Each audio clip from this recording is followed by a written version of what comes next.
Today was again a very busy day, sorting out things for you, and it was very interesting. I was thinking about you all and about the people who have done so much for Sahaj Yoga.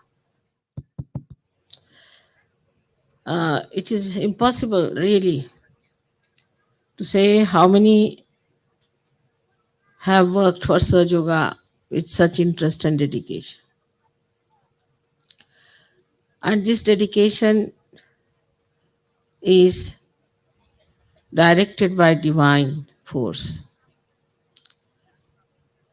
That's why I think you people are not even aware how much you have worked so hard without getting any material gain out of it. And the joy has no value. We cannot evaluate in any human terminology, nor can we describe it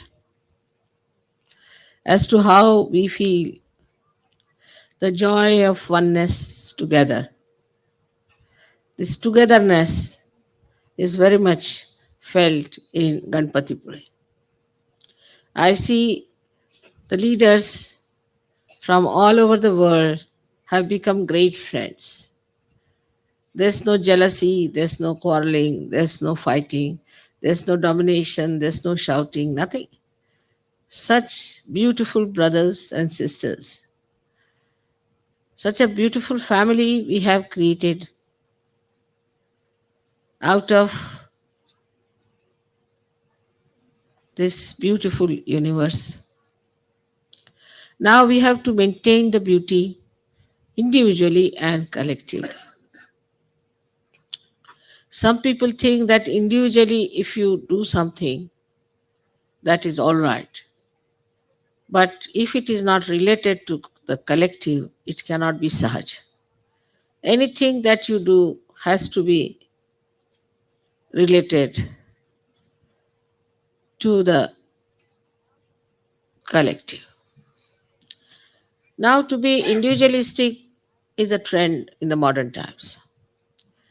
And in that, how far we have gone into nonsense, that we know very well.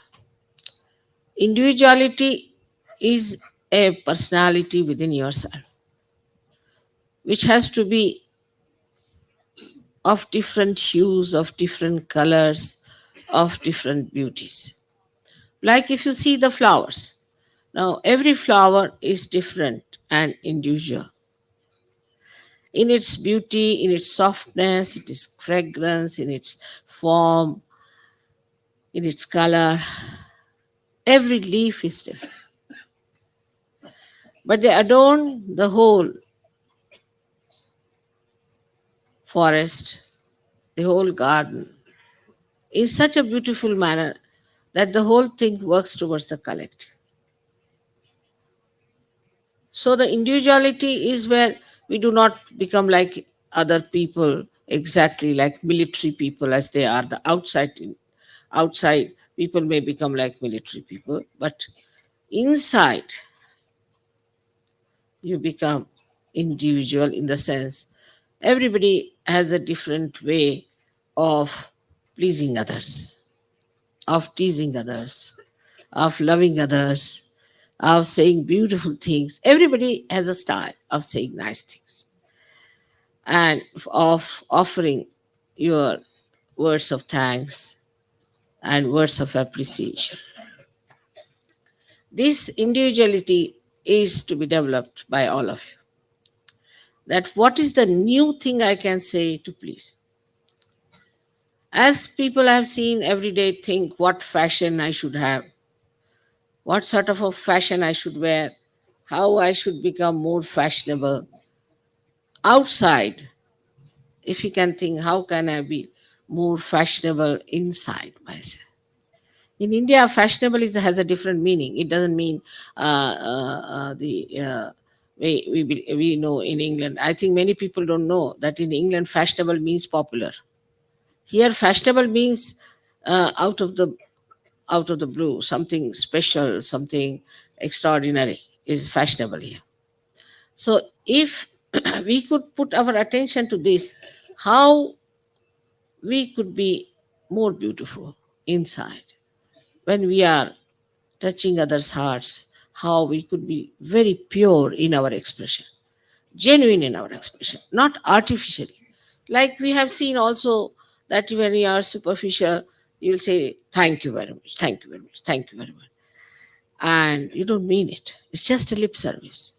You don't mean it. But in Sahaja Yoga, when you want to thank you, see, it is really heartfelt. I mean, you say it from your heart. You have to put your hand on your heart, otherwise you just can't say it. It is that way that we should feel. And once you open that heart fully, opening of the heart is very important. And that, unless and until you can do it, you cannot enjoy anything in Sahaja.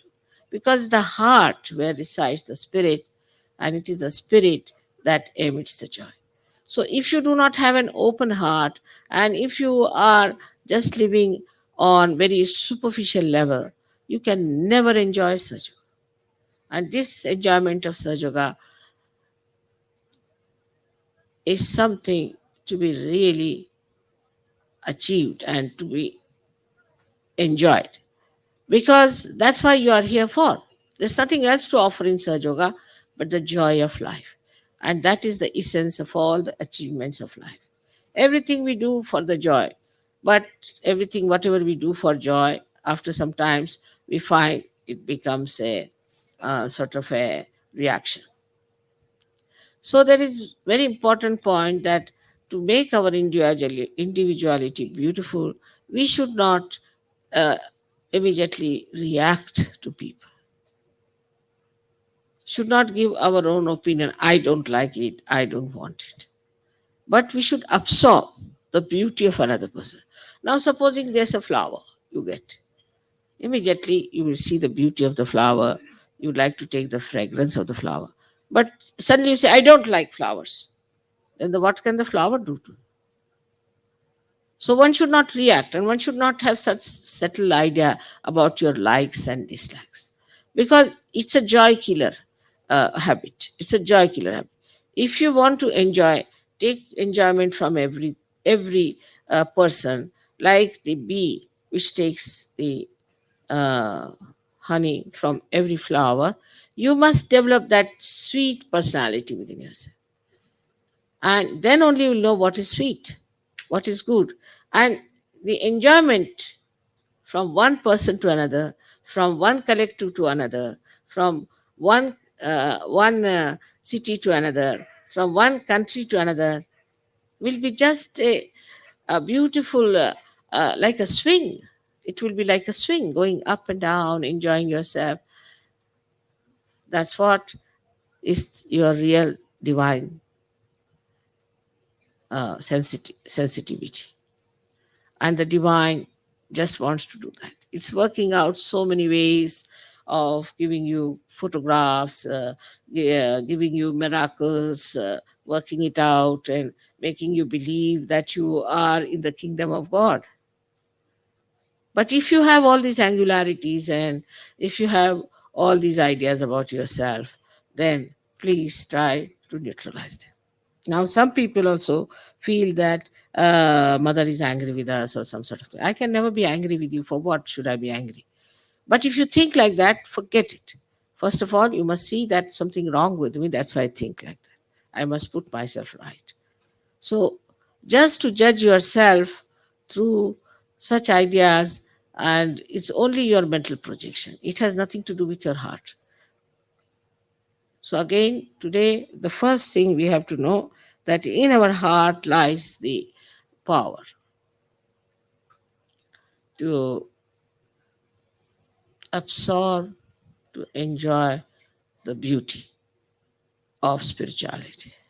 There's a beautiful sloka which I had told Mahatma Ji that he should put it first. He said, I was a very small girl, but he listened to me, which is a beautiful thing. Pratar namami. The first thing you have to say, Pratar namami, Rudhi sanspuradma tattvam, Satchit sukham paramahansa gatim turiyam. Meaning, early in the morning, I pray to that principle of my spirit, which is the truth, the attention, and joy, so that I should go to the highest state of my ascent. So, opening of the heart is very important for all of us. मेरे ख्याल से